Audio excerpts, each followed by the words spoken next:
안녕하세요, 지지입니다. 이번 영상은 세부에 이어 세부 남쪽에 위치한 오슬롭 스밀론 코스를 소개해드릴게요. 먼저 고래상어 투어에 대해서 말씀드릴게요.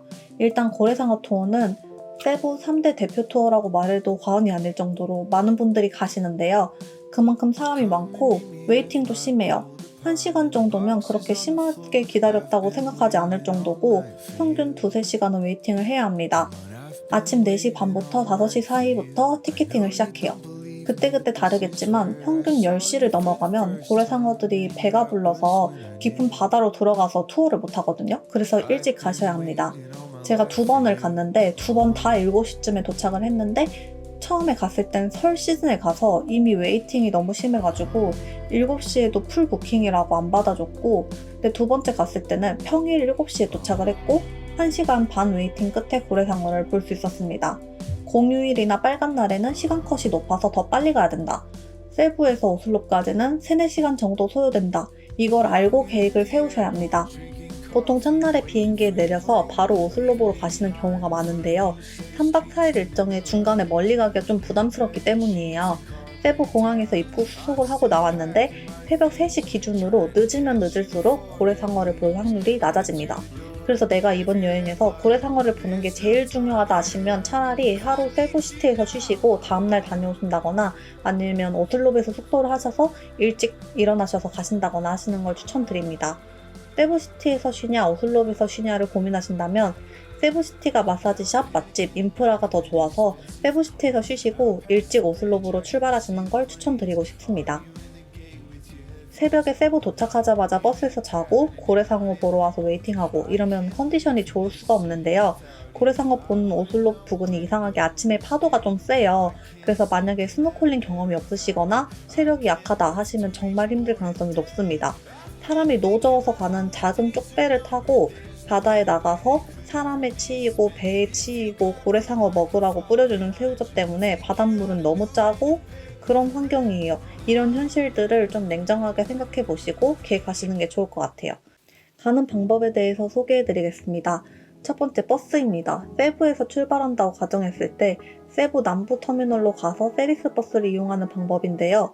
배차 간격은 2~30분 정도이고 오슬롭까지 4시간 정도 소요됩니다. 인당 292페소고요. 에어컨이 있는 페리스를 추천드립니다. 창문이 달려있으면 에어컨이 달려있는 버스예요. 에어컨이 센 편이라 겉옷을 챙겨가시고 매표소에서 오슬롭 웨일샤크라고 말하면 알아서 표를 끊어줘요. 오슬롭이랑 오슬롭 웨일샤크는 다른 곳이라서 꼭 오슬롭 웨일샤크라고 말씀하셔야 돼요. 두 번째 택시입니다. 세부는 노란 택시, 흰 택시, 그랩차 이렇게 나눠지는데요. 그랩은 오슬롭까진 안 돼요. 그래서 배제를 하고 흰 택시가 차가 좀 허름하고 가격이 저렴해요. 제가 처음 갔을 때 설날이라 세부 공항에서 입국 수속하는 데만 3시간 걸리고 유심하는데도 1시간 반 정도가 소요됐어요. 그래서 버스 타고 가면 늦을 것 같아서 택시를 이용했었는데요. 처음에 3,200페소를 부르셨어요. 근데 친구가 따갈로그까지 해가지고 2,700페소에 가긴 했거든요. 근데 그 정도까지는 못 가셔도 아마 2,900페소에서 3,000페소 정도 나올 것 같아요. 그럼 노란 택시는 조금 더 요금이 나오겠죠? 세 번째 방법은 업체를 이용하는 방법입니다. 보통 오슬롭이랑 투말록 포포 기본에 캐녀닝을 하러 가냐 모알보알 호핑하러 가냐 이런 패키지 구성인데 마지막 드랍은 모알보알 세부시티 막탄만 가능해요. 다른 지역에서 내리는 거 안됩니다. 일단 저는 처음 갔을 때 스밀론 갔다가 두마기티로 넘어가는 일정이었고 두 번째 갔을 땐 스밀론에서 숙박을 할 예정이었기 때문에 해당 사항이 없었습니다. 한국 업체 가격은 프라이빗으로 인당 20만원 정도 들더라고요. 현지 업체는 한 인당 10만원에서 13만원 정도의 시세였습니다. 고래상어 개인으로 갈 때 알면 도움되는 정보들을 알려드릴게요. 예약입니다. 오슬롭 웨일샤크 페이스북으로 예약하는 방법이 있다고 써져 있긴 한데요. 약간 성공률이 낮아요. 아직 시행 초기라 시스템이 안 갖춰진 것 같더라고요. 최소 2일 전에 예약을 하고 예약 1시간 30분 전에 도착을 해야 된대요. 그나마도 답장이 안 오는 경우도 많아요. 2024년 5월 기준인데 시스템 갖추는데 시간이 걸리겠지만 혹시 이 영상을 최소 5개월 후에 보신다면 한번 시도해 보시기 바랍니다.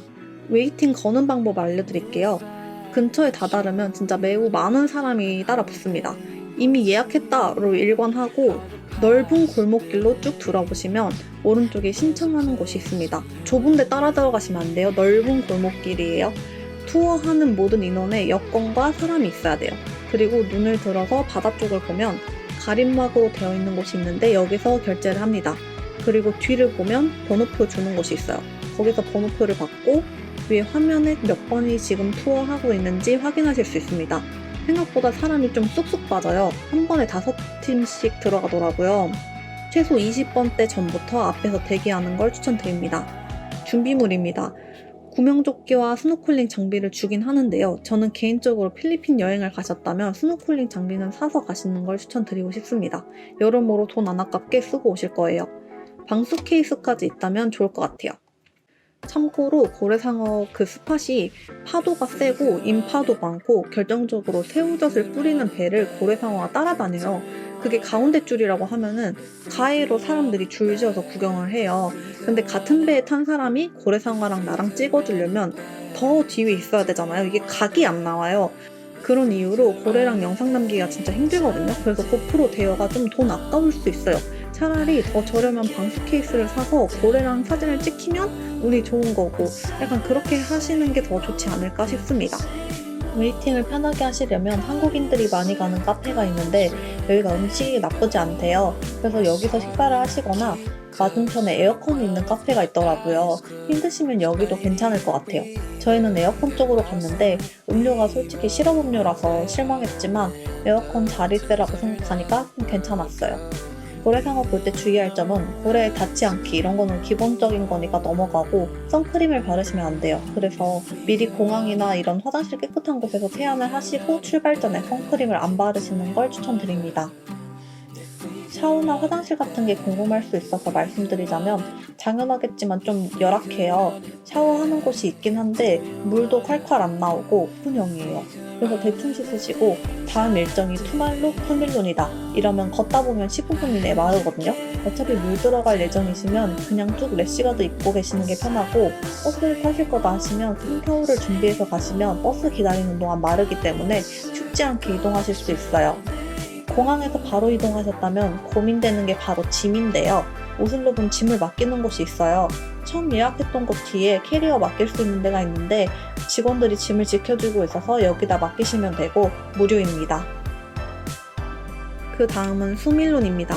일반적으로 고래상어하고 투말룩을 가시거나 무알보알이나 캐녀닝으로 이동하시는데 요즘 뜨는 섬인 수밀론이 오슬로 근처에 있어요. 그래서 저는 오슬로 간 김에 수밀론을 들려보시는 걸 추천드리고 싶어요. 이 섬이 진짜 예쁘거든요. 원래 여기가 필리핀 사람들이 신혼여행지로 가고 싶은 그런 타이틀이었는데 알려지면서 관광객들이 많이 가는 섬이 됐어요. 가는 방법이 여러 가지 있어요. 주의하실 점은 당일 워크인 방문은 안 돼요. 미리 온라인으로 예약하거나 업체를 통해서 가야 돼요. 그리고 들어가는 배 시간은 8, 10, 12, 나오는 배 시간은 9, 11, 13, 15인데요.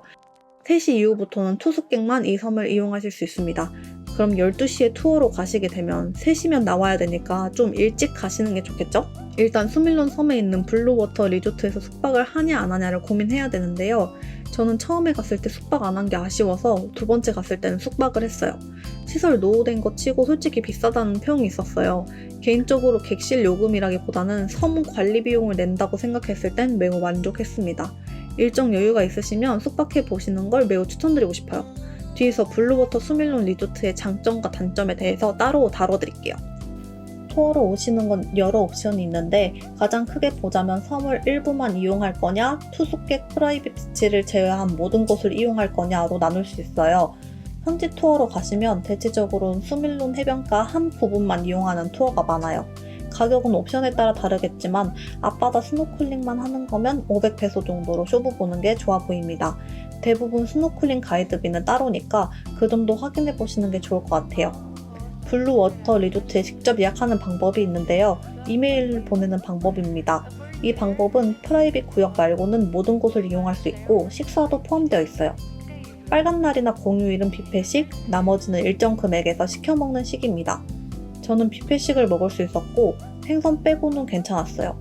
이거랑 클룩이 같은 방식인데 이메일이 귀찮으시면 클룩을 이용하시면 될 것 같고 크레딧을 주는 건 3만원 후반대, 뷔페는 5만원 초반대입니다.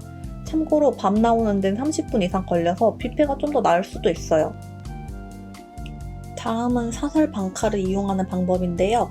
당일 워크인으로도 가능하고 방코곤이라는 리조트에서 운영하고 있어요. 인당 600페소이고 이 배는 4시까지 정박한다고 하더라고요. 그래서 3시에 나오는 게 좀 아쉬운 분들이 이용하시면 좋을 것 같아요. 이 방법도 스노클링 가이드비는 따로입니다. 저는 그럼에도 불구하고 숙박을 하지 않더라도 블루워터 리조트에 직접 예약하시거나 클룩으로 예약하시는 방법을 추천드리고 싶습니다. 일단 섬이 예뻐요. 거기를 못 들어간다는 건 진짜 너무 아쉬워요. 인생사진 무조건 10장 이상 건집니다. 그냥 막 찍어도 예쁘니까 잘 나와 보여요. 그리고 그냥 앞바다만 사용하게 되면 그늘에 앉아있기가 힘들어요. 일단 앞쪽에 앉을 만한 자리가 별로 없고 그나마 절벽 밑에서 자리 깔고 쉬시던데 이거 만조면 절벽 밑에도 못 앉고 무조건 나무 사이사이 앉는 것밖에 없거든요. 투어객은 많고 공간은 매우 협소하고 이 스노클링이라는 것 자체가 상당한 체력을 필요로 하는 건데 중간중간에 잘 쉬지도 못한다면 여행 피로도가 높아질 가능성이 있어요. 특히나 첫날 고래상어 하시고 바로 수밀론 넘어오시는 분들, 수밀론에서도 못 쉬면 진짜 너무 힘들 거예요. 그리고 수밀론은 앞바다보다 뒷바다가 훨씬 예뻐요. 앞바다 스노클링은 관광객도 많고 태풍 때 산호가 많이 다쳐서 저는 솔직히 좀 예쁜가? 살짝 좀 띠용했어요. 저는 이미 미티 리조트 스노클링으로 눈이 많이 높아져 있었단 말이에요. 근데 한참 가도 다친 산호들밖에 없어가지고 좀 당황스러웠어요. 좀 들어가니까 그나마 볼 게 있더라고요. 근데 1시간 스노클링이잖아요. 그럼 멀리 못 가요. 진짜 이쁜 스팟은 많이 못 도는 거죠. 반면에 뒤쪽 바다는 산호 상태가 비교적 좋아요. 물고기도 많고 훨씬 수중 환경이 좋아요. 근데 여기는 뒤쪽 바다에 들어갈 수 있어야 스노클링을 할 수 있거든요. 그래서 스노클링을 좀 더 좋은 환경에서 하시고 싶다 하면 전 차라리 안쪽에 들어가시는 걸 더 추천드리고 싶어요. 그리고 블루워터 수밀론 숙박에 대해서 말씀드릴게요. 일단 숙박을 하시면 섬 내 거의 모든 시설을 이용하실 수 있는데요. 투어객들도 3시면 다 빠지기 때문에 그때부터 여유롭게 섬을 즐기실 수 있습니다. 약간 문제인 건 고립인데요. 고립되어 있다 보니까 삼시세끼를 리조트 안에서 다 드셔야 돼요. 기름진 거 잘 드시면 괜찮은데 안 좋아하면 조금 힘들 수 있어요.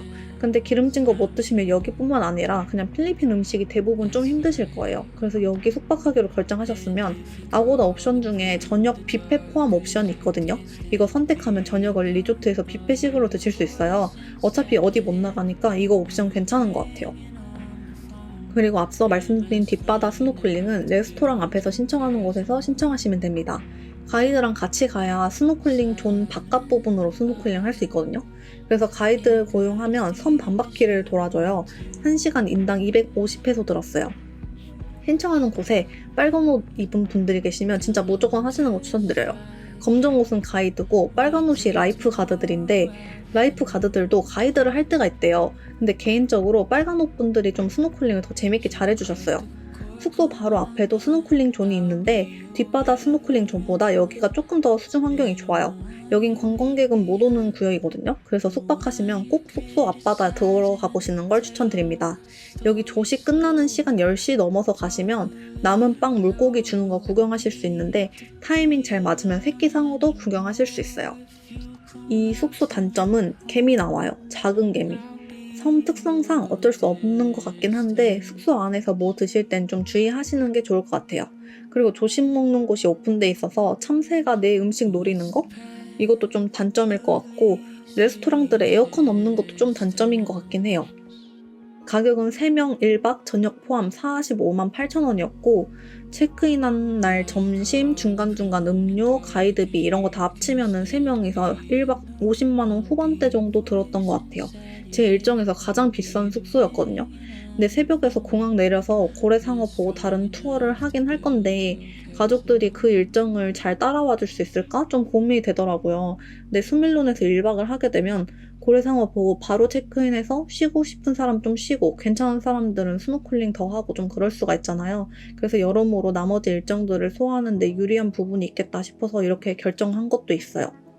여기서 세부시티나 다른 도시로 이동하시려면 똑같이 세리스를 타시고 세부시티로 넘어가시거나 아니면 바토행 세리스를 타셔서 바토에서 모알보알로 이동하는 방법도 있습니다. 저는 릴로암 항구에서 두마게티로 넘어가는 일정이었고 다음 영상은 두마게티 관련 영상이 될 것 같아요. 두마게티엔 제가 제일 좋아하는 스노클링 스팟이 있는데요. 그래서 꼭 이것도 같이 봐주셨으면 좋겠어요. 감사합니다.